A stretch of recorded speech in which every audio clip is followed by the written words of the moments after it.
Audio से। पुस्तक का नाम प्रज्ञा पुराण भाग 1। लेखक वेदमूर्ति तपोनिश श्री राम शर्मा आचार्य जी। जागतों को 10 सिद्धियां। एक संत 10 शिष्यों समेत सघन वन में रहते थे। एक रात्रि को उनने एक विशेष साधना कराई। शिष्यों पंक्तिबद्ध होकर ध्यान करने के लिए बिठा दिया। रात्रि के तीसरे पहर गुरु ने धीमे से आवाज दी, राम। राम उठा। गुरु ने उसे चुपके से दुर्लभ सिद्धि प्रदान की। अब दूसरे की बारी आई। पुकारा, श्याम। पर श्याम तो सो रहा था। इस बार भी राम ही आया और दूसरी सिद्धि भी लेकर चला गया। शेष सभी शिष्य सो रहे थे। गुरु को उस दिन 10 सिद्धियां देनी थी। सोते को जगाने का निषेध था। 10 बार राम ही आया और एक एक करके 10 सिद्धियां प्राप्त करके कृत्य हो गया। सोने वाले दूसरे दिन जागे और अपनी भूल पर पछताने लगे। निराकार सत्ता की प्रेरणा इसी प्रकार हम सबको टटोलती है। जो जागृत है वह उसे प्रेरणा को समझ लेते हैं, शक्ति पाकर सामर्थ्यवान बनते तथा सारे वातावरण को बदलकर रख देते हैं। टीका। हे नारद, इसके लिए हम लोग संयुक्त प्रयास करें। हम प्रेरणा भरें, आप संपर्क साधें और उभारें। इस प्रकार वरिष्ठ आत्माओं की प्रस्तुति जागेगी और वे युग मानवों की भूमिका निभा सकने में समर्थ हो सकेंगे। इससे आपके आगमन और हमारे आमंत्रण का उभय पक्षीय प्रयोजन पूरा होगा। व्याख्या। संयुक्त प्रयास ही हमेशा फलदायी होते हैं। प्रेरणा निराकार सत्ता की तथा किसी अन्य द्वारा उसका सुनियोजित क्रियान्वयन दोनों मिलकर प्रयोजन को समग्र सफल बनाते हैं। रामकृष्ण परमहंस तथा विवेकानंद, समर्थ गुरु रामदास तथा शिवाजी, श्री कृष्ण और अर्जुन, राम और हनुमान, स्वामी विरजानंद जी तथा दयानंद ऐसे संयुक्त प्रयासों के उदाहरण हैं। प्रेरणा हमेशा इसी रूप में आती है और पार्षद उसे क्रियान्वित करते हैं। भगवान की चेतना और जागृत आत्माओं का सहयोग इस उदाहरण से समझा जा सकता है, जिनमें कम शक्ति सामर्थ्य होते हुए भी 2 व्यक्ति मिलकर परस्पर पूरक बन गए। अंधे पंगे का जोड़ा। एक गांव में आग लग गई। सभी आदमी तो सुरक्षित भाग निकले, पर 2 वृद्ध ऐसे थे जो भाग नहीं सकते थे। एक अंधा, एक पंगा। दोनों ने एकता स्थापित की। अंधे ने पंगे को कंधे पर बिठा लिया। पंगा रास्ता बताने लगा और अंधा तेज दौड़ने लगा। दोनों सकुशल बाहर आ गए। सहयोग का अर्थ ही है अनेक तरह की सामर्थ्यों से एक परिपूर्ण शक्ति का उद्भव। भवन जब बनाया जाता है तो योजना तथा नक्शा वास्तुकला विज्ञ और यांत्रिक बनाते हैं, जबकि श्रमिक मिलकर श्रम करते हैं। दोनों के संयुक्त प्रयास से ही अट्टालिकाएं बनकर तैयार हो जाती हैं। विशाल बांध की एक योजना बनती है और उसे मूर्त रूप देने के लिए विशेषज्ञ आते हैं। भले ही अंतिम कल्पना पूरी हो जाने पर श्रमिक गण मिलकर उसे पूरा करें। महत्व दोनों का अपनी अपनी जगह है।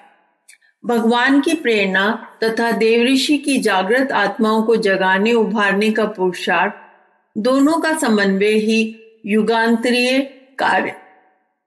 कार्य संपादित कर सकने में समर्थ हो सकता है। इस तथ्य को यहाँ स्पष्ट करते हुए वरिष्ठ आत्माओं की असामान्यता व जागृति की आवश्यकता बताई गई है। जागृत आत्माएं हनुमान, शिवाजी, अर्जुन। जब भगवान राम ने हनुमान को सीता को ढूंढ लाने का काम सौंपा, तब उन्हें अपने ऊपर आत्मविश्वास नहीं था, ना ही अपनी सामर्थ्य की जानकारी थी। जामवंत के प्रेरक वचन सुनते ही उन्हें अपनी वस्तुस्थिति का ज्ञान हुआ और पवन पुत्र उड़ चले लंका की ओर। एक साधारण वानर अपनी सामर्थ्य को पहचानकर असामान्य पार्षद बन गया। समर्थ गुरु रामदास को आतताई आक्रमणकारियों ने से संघर्ष हेतु प्रेरणा दी, योजनाबद्ध शिक्षण दिया और उनके आदर की सामर्थ्य को जगाकर उन्हें छत्रपति बना दिया। महाभारत की दोनों सेनाओं के बीच खड़ा अर्जुन का रथ देखने में शस्त्र सज्जा से भरा पूरा वह हर दृष्टि से समर्थ सशक्त प्रतीत होता था, पर उसके भीतर असमझ का अदृश्य दिन भ्रम इतना अधिक संव्याप्त था कि सूत्र संचालक का माथा ही ठनकने लगे।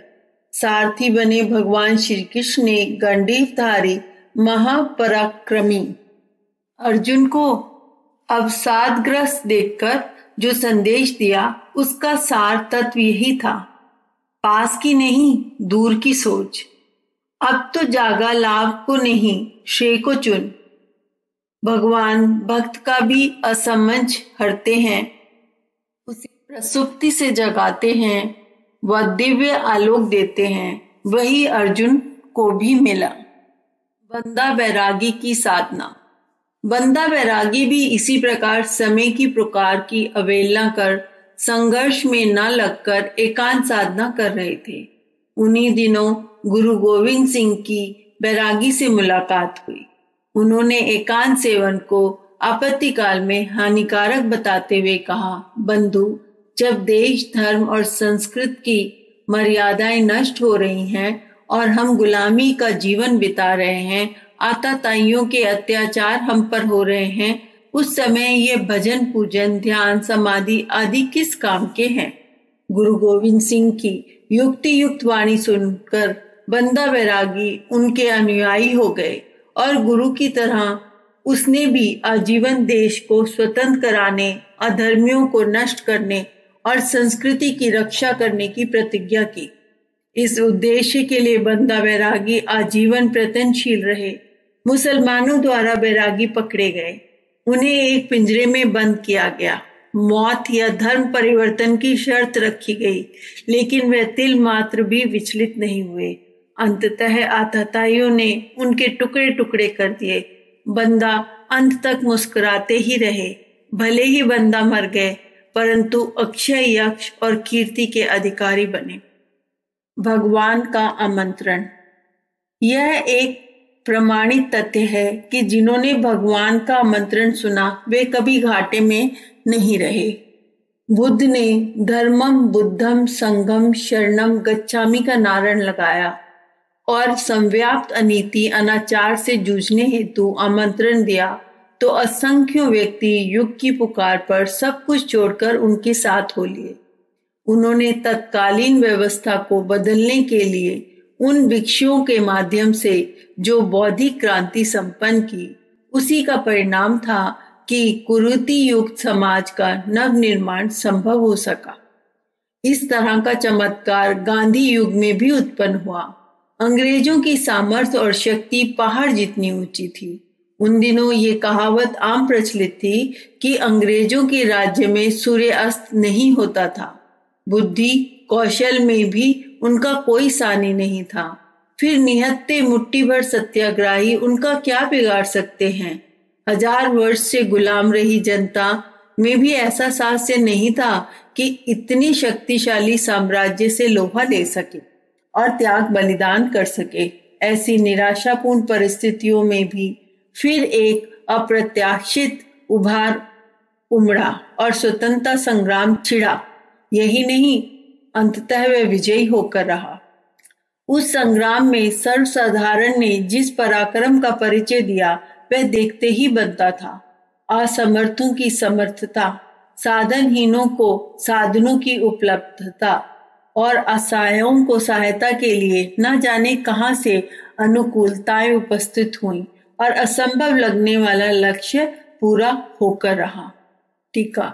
तब नारद ने उत्सुकता पूर्वक पूछा, हे देव, इसके लिए क्या करने की आवश्यकता है?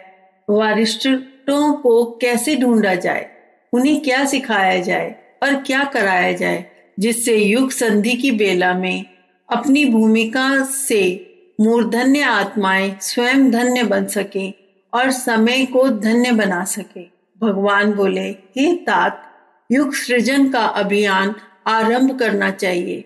जिनमें पूर्व संचित संस्कार होंगे वे युग निमंत्रण सुनकर मौन बैठे न रह सकेंगे, उत्सुकता प्रकट करेंगे, समीप आवेंगे और परस्पर संबंध होंगे। व्याख्या। जागृत आत्माएं कभी भी चुप बैठी नहीं रह सकती।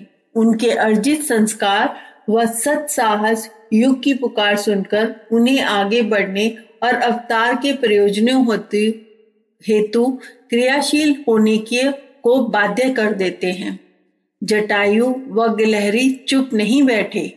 पंख कटे जटायु को गोद में लेकर भगवान राम ने उसका अभिषेक आंसुओं से किया।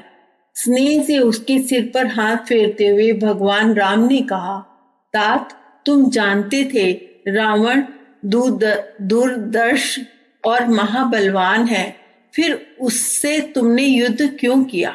अपनी आंखों से मोती ढुलकाते हुए जटायु ने गर्वोन्नत वाणी से कहा, प्रभु, मुझे मृत्यु का भय नहीं है। भय तो तब था जब अन्याय के प्रतिकार की शक्ति नहीं जागती। भगवान राम ने कहा, तात, तुम धन्य हो। तुम्हारी जैसी संस्कारवान आत्माओं से संसार को कल्याण का मार्गदर्शन मिलेगा। गिलहरी पूंछ में धूल लाती और समुद्र में डाल देती। वानरों ने पूछा, देवी, तुम्हारी पूंछ की मिट्टी से समुद्र का क्या बिगड़ेगा? तभी वहां पहुंचे भगवान राम ने उसे अपनी गोद में उठाकर कहा, एक एक कण धूल, एक एक बूंद पानी सुखा देने के मर्म को समझो वानरों। ये गिलहरी चिरकाल तक सत्कर्म में सहयोग के प्रतीक के रूप में सुपूजित रहेगी। जो सोए रहते हैं वे तो प्रत्यक्ष सौभाग्य सामने आने पर भी उसका लाभ नहीं उठा पाते। जागृत आत्माओं की तुलना में उनका जीवन जीवित मृतकों के समान ही होता है। सोते हो नहीं, जीते हो नहीं। एक बार भगवान बुद्ध एक रात्रि प्रवचन कर रहे थे। प्रवचन सुनने के लिए बैठा हुआ व्यक्ति बार बार नींद के झोंके ले रहा था। तथागत ने उसे ऊँघते हुए व्यक्ति से कहा, वत्स, सो रहे हो? नहीं भगवान, हड़बड़ाकर ऊँघते हुए व्यक्ति ने कहा। प्रवचन पूर्ववत चालू हो गया और उक्त श्रोता फिर पहले की तरह ऊँघने लगा।